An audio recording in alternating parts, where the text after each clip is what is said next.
Bonjour Christelle, voilà donc nous sommes en contact direct avec le Donbass grâce à toi, hein, Christelle Néant qui fait partie maintenant de l'agence Denis Presse, Oui, c'est ça. voilà, qui va nous donner, je dirais hebdomadairement la situation sur le terrain et je te laisse la parole puisque là tu as beaucoup de choses à dire à ce niveau-là. Oui, merci Merci. Tom. Bonjour à tous tes auditeurs. Donc voici l'état de la situation durant la semaine écoulée. Du 6 au 12 août, la République populaire de Donetsk a subi 3106 bombardements, incluant 2814 avec de l'armement lourd, c'est-à-dire au-delà de 100 mm, ce qui est totalement contraire aux accords de Minsk, ce qui nous fait une petite moyenne quand même de 440 bombardements par jour, hein, pour se donner un petit peu une idée. Et rien que durant la journée écoulée, sont venus s'ajouter 289 bombardements de plus, dont 21 à l'armement lourd. Cette semaine a été malheureusement marquée par beaucoup de pertes, aussi bien parmi les civils que parmi les soldats de la République populaire de Donetsk. 3 civils sont morts et 7 ont été blessés.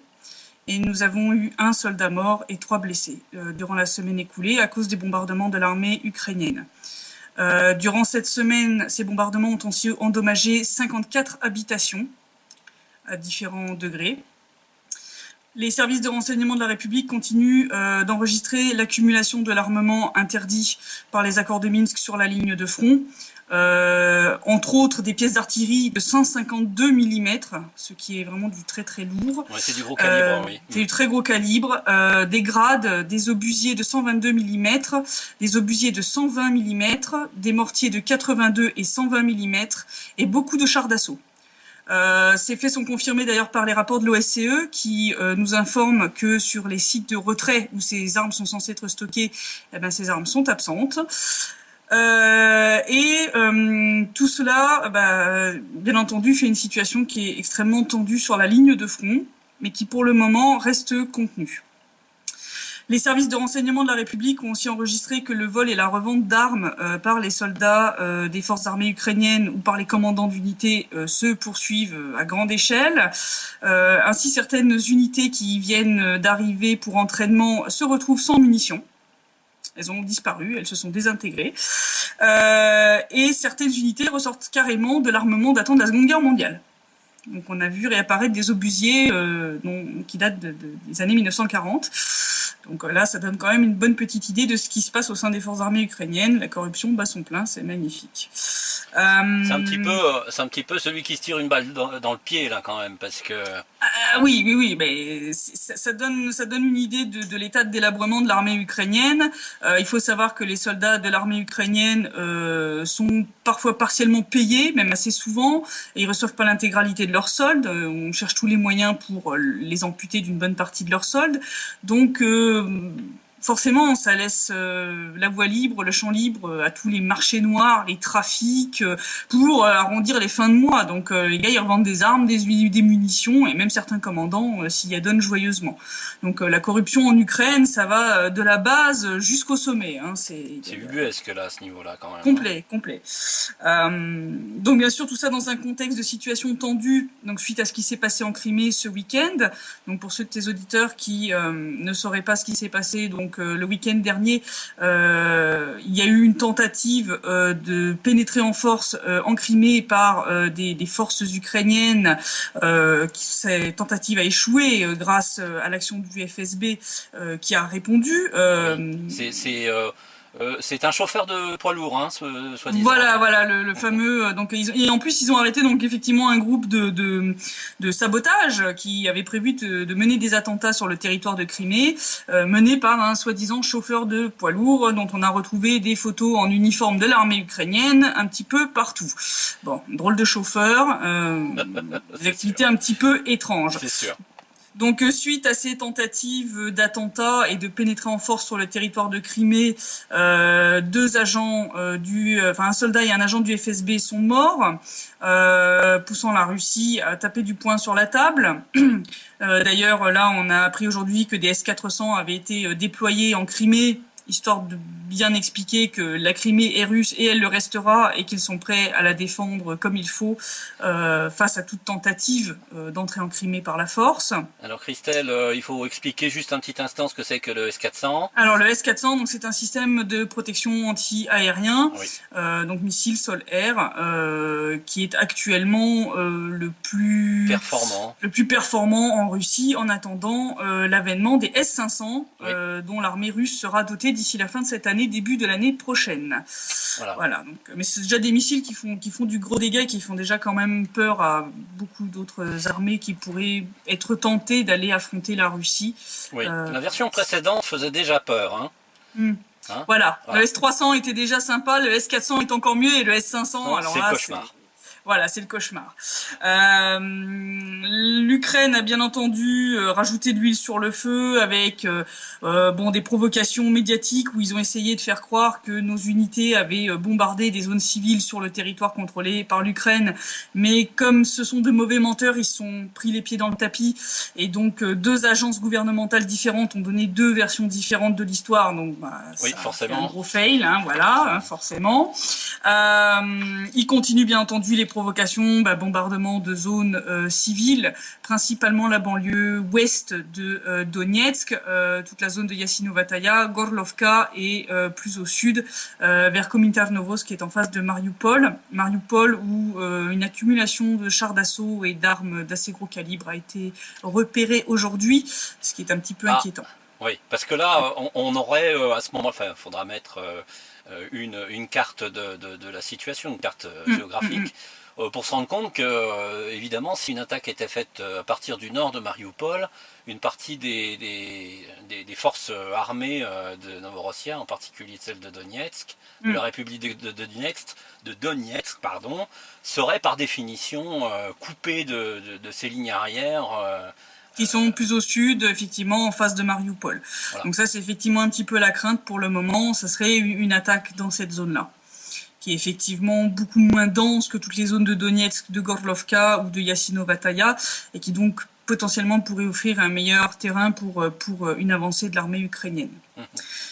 Donc pour le moment, la situation reste relativement calme. Peut-être dû à la présence d'Alexander Hoog, donc le chef adjoint de la mission de surveillance de l'OSCE. Mais depuis l'annonce du départ en vacances pour 3 semaines des observateurs européens de l'OSCE, on voit bien quand même que les forces armées ukrainiennes se croient entre guillemets invincibles et effectivement recommencent à bombarder assez lourdement certains quartiers comme le district de Petrovski à Donetsk, qui est un district ouest. On peut peut-être un peu faire une parenthèse en disant que c'est quand même très curieux que les agents de l'OSCE, les observateurs de l'OSCE, pensent à partir en vacances au moment où, tu le disais tout à l'heure, la situation se tend de plus en plus. Donc voilà. C'est vrai que ça pose quand même beaucoup de questions. Bon, déjà qu'en temps normal, ils font pas très bien leur travail, pour pas dire autre chose. C'est vrai que là, ça pose beaucoup de questions.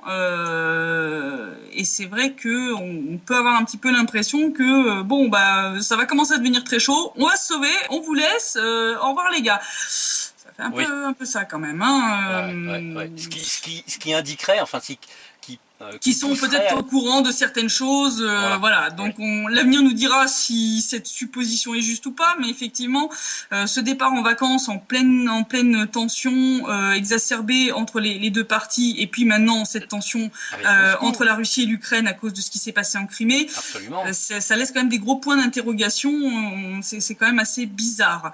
Bon, malgré ça, l'armée ukrainienne essaye quand même de sauver les meubles en essayant de violer pas trop les accords de Minsk en termes d'armes lourdes, puisque le ministère de la Défense de la République populaire de Donetsk a trouvé sur certains lieux de bombardement des munitions bricolées.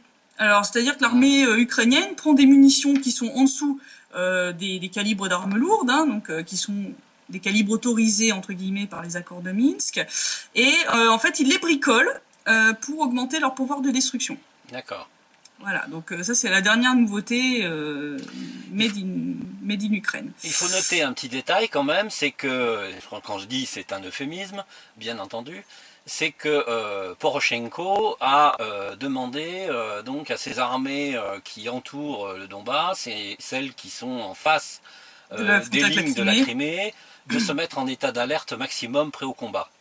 Ça, c'est le jour d'après le ratage complet de la tentative d'infiltration des unités ukrainiennes en Crimée. Ouais, en Crimée, ouais. Donc ça, c'est vrai que cette mise, on va dire, en alerte des forces ukrainiennes, c'est clair que ça n'arrange pas du tout la situation. Donc devant le risque majeur en fait de reprise des hostilités à grande échelle, sur lesquelles les autorités de la République populaire de Donetsk ont attiré l'attention depuis des semaines envers la communauté internationale, envers les organisations comme l'OSCE ou comme l'ONU, en disant qu'il y avait vraiment un risque que la guerre reprenne pleinement. Les autorités se sont préparées. Donc les abris anti-bombardement ont été repréparés. Actuellement, 70% sont déjà prêts. Plus de 150 à 170 vont venir se rajouter là d'ici la fin du week-end. La population civile a été prévenue et certaines consignes de sécurité rappelées, comme le fait qu'en cas de bombardement, les gens devaient absolument chercher à rentrer dans un bâtiment et surtout ne pas rester dehors. Ah oui. Donc actuellement, les forces armées ukrainiennes pourraient potentiellement attaquer sur 3 axes possibles. C'est en tout cas ce qu'a déterminé l'état-major de la République populaire de Donetsk, qui s'est donc préparé pour ces 3 possibilités, puisqu'en l'état actuel, ils ne peuvent pas exclure l'une ou l'autre. Donc ils se sont préparés pour les 3. Y compris éventuellement des tentatives inédites ou des contre-feux ou ce genre de choses. Ce genre de choses. Bon, après, il faut pas non plus verser, on va dire, dans la panique, etc., comme l'ont fait certains médias ukrainiens qui ont essayé de dire que la population des républiques populaires fuyait en masse, etc., etc. Bon, ce n'est pas vrai, la population ne fuit pas en masse, la population est là, ils sont calmes, les gens se sont juste préparés, ils ont déjà vécu, pour beaucoup, bien pire il y a 2 ans, lors du début de la guerre. Donc pour eux, quelque part, entre guillemets, c'est du déjà vu. La plupart des gens avec qui je discute ici, les collègues locaux, me disent on a déjà vécu pire. J'ai déjà eu un obus qui a pété juste à côté de l'immeuble où habitent mes parents, à peine 3 heures avant que j'y arrive. Bon, c'est comme ça. Donc les gens le gèrent très très bien. Ils se sont juste effectivement préparés. Et puis maintenant, on est dans l'attente. Donc on va voir, une fois que M. Alexander Hoog sera parti, si effectivement c'est sa présence qui avait, on va dire, un petit peu calmé la donne, ou s'il y a autre chose derrière. L'énervement quand même de la Russie, mais qui est resté quand même très calme, qui n'a pas versé dans, on va dire, la réaction armée face à la provocation ukrainienne. Justement, ce déploiement des S-400 en Crimée, peut-être que ça va un petit peu les calmer en disant bon. C'est pas nécessairement d'ailleurs les S-400 en fait, c'est peut-être pour anticiper une éventuelle attaque de la Crimée, ce qui serait une folie complète. Mais ça n'est pas, c'est probablement pas la réponse de Moscou à cette tentative d'infiltration. C'est peut-être autre chose. Voilà, mais je pense que le fait d'installer les S-400, c'est surtout, on va dire, symbolique pour dire. Oui. Nous n'abandonnerons pas la Crimée, on fera ce qu'il faut pour la défendre. Arrêtez de jouer avec nos pieds, ça risque de vous coûter très cher. Surtout avec la faiblesse de l'armée de l'air ukrainienne qui est plus maintenant qu'une hypothèse. Ils ont plus que 3 avions, 2 hélicoptères, enfin voilà, qui sont pas en état de voler, c'est vraiment catastrophique. C'est peut-être plus une réponse d'ailleurs pour l'OTAN. Plus pour l'OTAN, je pense, d'accompagner je pense que le but, c'est de décourager effectivement l'OTAN. Là, j'ai vu passer vite fait un article sur Sputnik où il disait qu'effectivement Poroshenko avait appelé à avoir des appels téléphoniques avec Poutine, avec Merkel, avec Hollande, mais aussi avec des responsables de l'Union européenne et de Washington. Donc, il semble que Poroshenko est en train de reculer tout doucement en disant bon, finalement, on va peut-être discuter. Donc on va voir, ou alors en fait tenter une espèce de piège pour essayer de démontrer que Moscou est de mauvaise volonté, ou ça peut être aussi ça, parce que mettre en état d'alerte ses forces militaires à proximité du Donbass et de la Crimée, c'est pas une réponse particulièrement diplomatique, oui, pas vraiment. Non, on est d'accord. Donc, faut se méfier de donc tout, ça peut être fait. le double discours. Voilà, ça peut être le double discours ou ça peut être que bon, il a déclenché effectivement cette mise en alerte, mais que bon, devant effectivement cette mise en place des S-400, et je pense aussi voilà que l'armée russe a été mise elle aussi en alerte en Crimée et aussi près de la frontière avec le Donbass. Il faut savoir qu'il y a aussi des grands exercices qui ont lieu actuellement en mer Noire et dans le sud de la Russie de différentes unités navales, de contre-sabotage, etc., qui, je pense aussi, même si elles sont prévues de longue date, devraient peut-être un petit peu calmer les ardeurs effectivement de l'OTAN. Donc il est possible que Poroshenko ait mené sa petite provocation, met en alerte son armée, et puis derrière, il n'y a plus de soutien. Là, c'est vas-y, pars devant, on te rejoint après. Donc c'est peut-être un peu ça. Oui, c'est une possibilité. Voilà. Tentative, un test, parce que c'est évident que... ça n'allait pas réussir. Enfin, je veux dire, les chances que ça marche, c'était proche du zéro, quoi, quand même. Hein. Donc, c'est vrai que ça peut, effectivement, ils voulaient obtenir une réaction armée de Moscou qui n'a pas réagi comme ils auraient voulu.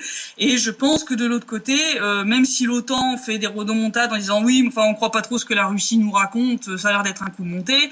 A dû dire à Poroshenko, bon écoute, on va pas risquer la guerre nucléaire pour tes conneries, débrouille-toi comme tu peux avec ça. Donc c'est peut-être aussi pour ça que maintenant il appelle à des coups de fil avec les différents chefs d'État pour dire bon maintenant je fais quoi. Donc, d'ailleurs ce qui est assez intéressant, c'est qu'en plus de cette volonté de contacter les autres membres du format Normandie, c'est-à-dire la Russie, l'Allemagne et la France, il a demandé aussi à avoir des contacts téléphoniques avec des responsables de l'Union européenne et de Washington. Bon, on voit bien d'où viennent les ordres. C'est très clair. C'était déjà clair avant.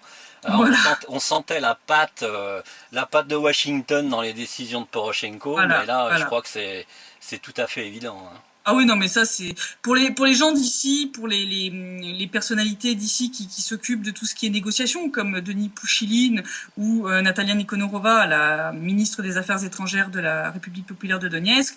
L'influence de Washington dans les négociations est plus que claire, puisqu'ils disent que même des fois où, à l'époque où ils arrivaient encore plus ou moins à discuter avec les représentants ukrainiens, ils arrivaient parfois à des résultats pas trop mal, et puis un coup de fil de Washington arrivait, et puis bon, c'était du sabotage. Finalement, on signe pas. Voilà, du sabotage pur et simple.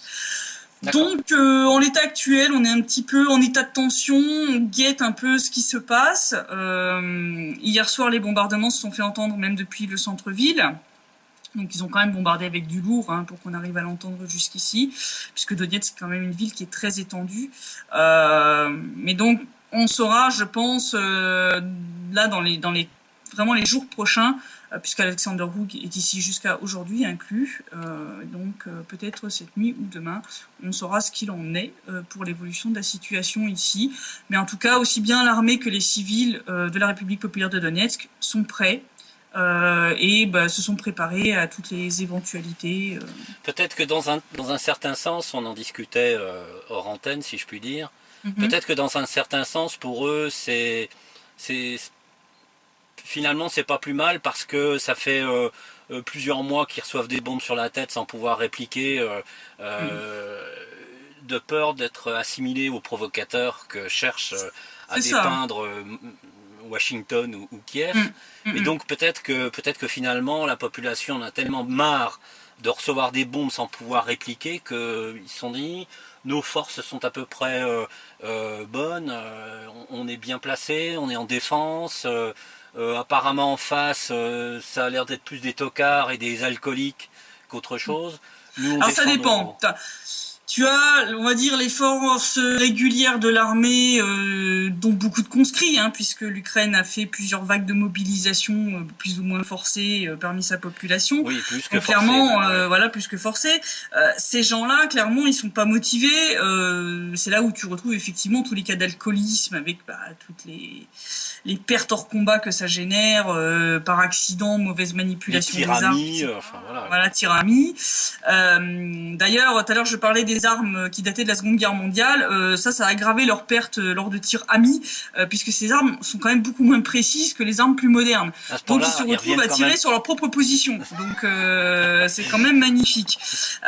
Donc il y a ces forces-là, et de l'autre côté, il y a quand même, il ne faut pas les oublier, tous les bataillons spéciaux, les bataillons nationalistes et nazis, et les mercenaires, auxquels Kiev fait de plus en plus appel. Oui.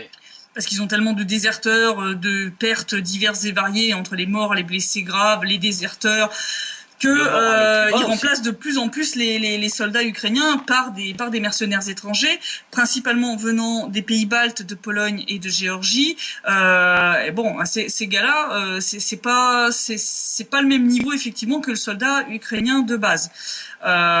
Donc effectivement, les bataillons spéciaux, par exemple, ça représente quand même un bon quart des forces que nous avons en face. 25% des forces ukrainiennes qui sont en face de nous sur la ligne de contact, ce sont des bataillons spéciaux. Elles ont l'air bien disposées parce qu'elles n'ont peut-être pas vécu la poche de Debaltsevo ou les autres chaudrons. Si, ils en ont vécu quand même un certain nombre. Il y a eu un certain nombre d'unités parmi ces bataillons qui ont été décimés à l'époque des poches d'Ilovaïsk, entre autres, et de Debaltsevo. Il y a eu des unités qui ont dû être reconstituées totalement. Certains bataillons, ils avaient été exterminés. Hein. Il restait 3 pelés de tondus à la sortie, quoi. Donc ils ont souffert de ces poches, de ces chaudrons, mais ce sont des gens qui ont une motivation idéologique. Contrairement effectivement aux autres soldats qui ont été, on va dire, raflés, mis de force dans l'armée et qui eux, n'ont pas cette motivation, qui vont aller en reculant. Donc bon, ces troupes-là, en même temps, les bataillons nazis, ils ont la motivation, mais enfin, niveau compétences, on va dire militaires, c'est pas vraiment ça quand même. Hein. De ce que j'ai cru comprendre lors de diverses discussions avec beaucoup de soldats ici, ils disaient oui, ils sont motivés, mais c'est n'importe quoi sur un champ de bataille. Donc, mais ils peuvent effectivement faire du dégât. On le voit d'ailleurs actuellement avec les bombardements qui ont lieu, qui sont des bombardements quand même de moyenne intensité. Bon, on a unilatéral, les bombardements. Unilatéraux. Par définition, ils profitent de cette situation où la mauvaise foi est totale du côté des Occidentaux qui soutiennent Kiev, et donc ils se donnent l'autorisation de violer d'une manière outrancière les accords de Minsk, sans avoir la contrepartie qui est la réponse militaire des forces de République de Donetsk et de Lugansk. Et de Lugansk, tout à fait, puisqu'en fait les deux républiques ont bien retenu ce qui s'était passé lors on va dire de la première interruption des premiers accords de Minsk, où ils avaient effectivement répondu aux provocations, d'où le Minsk 2 d'ailleurs, parce que ils étaient à égalité quelque part dans les torts, donc on a dit on remet le truc. Donc cette fois, les forces républicaines ne se laisseront pas avoir une deuxième fois par ce genre de provocation, ils l'ont bien compris. Mais effectivement, comme tu disais, la population en a marre. Ils se prennent des bombes sur la tête. En même temps, le soutien reste quand même très fort et envers les autorités et envers l'armée. Les gens, restent effectivement en soutien très très fort derrière les deux. Donc, mais effectivement, beaucoup de gens appellent à ce que cette guerre se finisse. Les gens ne veulent pas que ça dure ad vitam aeternam. Donc, on va voir comment ça évolue, mais de toute façon, ça ne pourra pas durer très très longtemps. L'état de l'Ukraine est quand même très mauvais sur le plan économique, politique. Poroshenko est quand même très instable. On voit Savchenko qui commence à faire des déclarations qui ont tendance à saper la position de Poroshenko. Oui, alors ça c'est très intéressant parce que en fait l'Occident aurait mieux fait de laisser Savchenko en prison, en prison c'était une icône, c'était on va dire une espèce, ils en avaient fait une espèce de Jeanne d'Arc, bonjour le parallèle, pour diaboliser ukrainienne. Moscou, c'était idéal quand même, hein. Pour diaboliser Moscou, c'était quand même une épine, quoi qu'on en dise, malgré le fait qu'elle a très probablement on peut pas l'assurer à 100%, on peut faire confiance à la justice pour décider si elle est coupable ou non, mais si elle a fait de la prison, compte tenu de la situation, c'est qu'elle avait des choses à se reprocher. Mais oui, bah elle avait corrigé en fait depuis son hélicoptère les tirs d'artillerie donc de l'unité Haïdar dans laquelle elle était, qui est un des bataillons spéciaux. Donc, je veux dire, elle est vraiment nazie. Hein. oui, oui. Il y a eu aussi des affaires de torture qui sont sorties une fois qu'elle a été arrêtée. Elle a participé à des séances de torture sur des prisonniers de guerre où elle promettait de leur faire prélever leurs organes ou des choses comme ça. Enfin, tu vois un peu. Donc, c'est clair qu'elle a été condamnée pas pour des prunes, quoi. Hein. Je veux dire, elle avait quand même du passif derrière qui justifiait. Mais effectivement, en la libérant, et je sais que quand elle a été libérée, il y a eu beaucoup de spéculations autour de ça et beaucoup de gens ont critiqué Poutine pour ça. Mais c'était un coup de maître parce que la fille, elle est complètement instable psychologiquement. En même temps, elle est relativement ambitieuse, donc elle essaye de foutre la merde pour déstabiliser Poroshenko. D'ailleurs, elle s'en cache même pas. Hein. Elle avait dit que ça la dérangerait pas d'être présidente de l'Ukraine. Hein. Elle a dit. C'est-à-dire que c'est de leur faute aussi, puisqu'ils ont voulu jouer à fond la carte de Jeanne d'Arc, comme tu disais. Et en réalité, ils l'ont nommée députée, donc elle pouvait pas rêver mieux dans sa carrière, sa petite carrière militaire, que de se retrouver à la Rada. Hein, et d'envisager une carrière politique plus ambitieuse voilà, tout à fait. encore. Hein. Ils ont fait la bêtise d'en faire une égérie dans leur guerre de l'information contre Moscou. Et résultat, l'égérie, elle est en train de se retourner contre eux. Elle a des ambitions et elle se dit, finalement, j'ai quand même un certain soutien, etc. Et puis, je pense qu'elle voit quand même que la population ukrainienne en a marre et de la guerre et de la corruption qui est devenue encore plus endémique qu'avant la chute de Yanukovych. Au point qu'un sondage qui a été réalisé tout dernièrement montrait qu'il était le plus populaire des présidents ukrainiens. C'est ça qui est extraordinaire quand même. Hein. C'est ça qui est, voilà, avant son départ, les gens le détestaient, puis maintenant ils se disent, en fait, les autres, ils sont encore pires, quoi. Donc, la population, en plus, se retrouve maintenant dans une situation économique de plus en plus difficile. Les taxes ont été augmentées de manière absolument outrancière.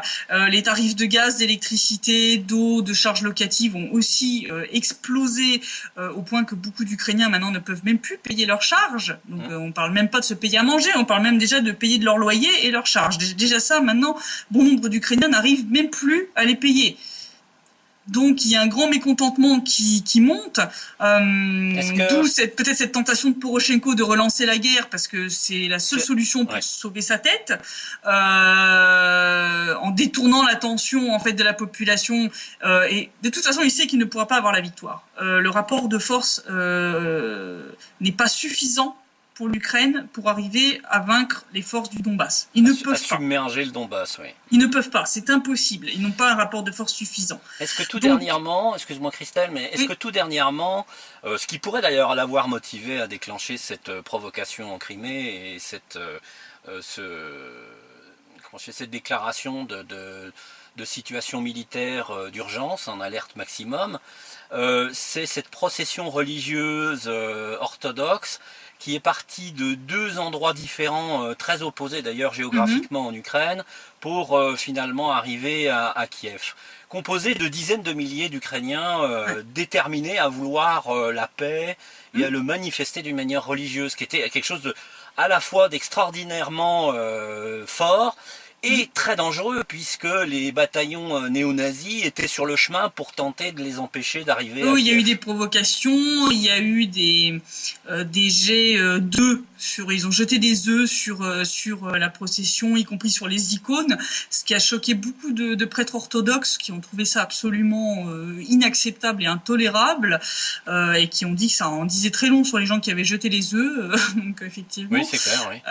Donc c'est clair que cette procession pour la paix, elle a clairement montré qu'il y a quand même une frange assez importante et je pense de plus en plus importante de la population ukrainienne qui en a assez de cette guerre, qui se rend bien compte que c'est une guerre fratricide, que c'est pas du tout une agression de la Russie, que c'est bien une guerre civile, même si en réalité elle s'inscrit dans un contexte géopolitique beaucoup plus large, mais sur le terrain, c'est une confrontation entre deux parties d'un même peuple. On a d'ailleurs des gens qui ont des membres de leur famille qui sont, pour certains, dans l'armée des républiques populaires, et puis d'autres membres de leur famille qui sont en face. Ouais. Donc on a des fois des cousins ou des oncles et des neveux ou parfois des frères qui sont dans les deux armées opposées et qui se tirent dessus. Donc il y a un certain nombre de personnes qui se rendent bien compte de ça côté ukrainien malgré toute la propagande. Et effectivement, cette marche a montré qu'il y avait quand même beaucoup de gens en Ukraine qui se rendaient bien compte de ce qui se passe et qui demandent cette paix. Heureusement, il n'y a pas eu de répression sanguinaire de cette marche pour la paix. Ouais. Je pense que Poroshenko s'est quand même rendu compte que là, ça ferait quand même un petit peu gros à faire passer quand même. Ouais. Ils ont juste essayé d'empêcher la procession d'entrer dans Kiev. Voilà. Parce que sinon, évidemment, la procession aurait attiré avec elle un grand nombre de gens de Kiev qui seraient donc arrivés. Ça aurait fait quelque chose de médiatiquement encore plus puissant. Voilà. Et ça l'aurait évidemment, lui, atteint sur sa notoriété. Forcément. Oui, il l'est de toute façon. Il a un score de popularité qui est tellement bas. Enfin, je pense qu'il doit être à peu près au même niveau que Hollande en France, quelque chose comme ça. Ouais, donc, il est effectivement très très mal depuis cette marche. Je pense surtout que c'est tout un ensemble de facteurs qui jouent. Déjà, je pense qu'ils essayent de profiter des Jeux Olympiques, puisque la période des Jeux Olympiques, historiquement, dans les actes russophobes. On n'est pas à la première utilisation. On se rappellera en l'été 2008, lors de la guerre d'Ossétie du Sud, donc entre la Russie et la Géorgie. Ça avait eu lieu lors des JO de Pékin, le Maïdan, absolument. Le renversement d'Yanukovych pendant les JO de Sotchi, oui. Et là, comme par hasard, de nouveau un regain de tension ici pendant les JO à Rio. Ouais. Ouais. Bon, donc déjà, ça c'est, je pense, un des gros facteurs.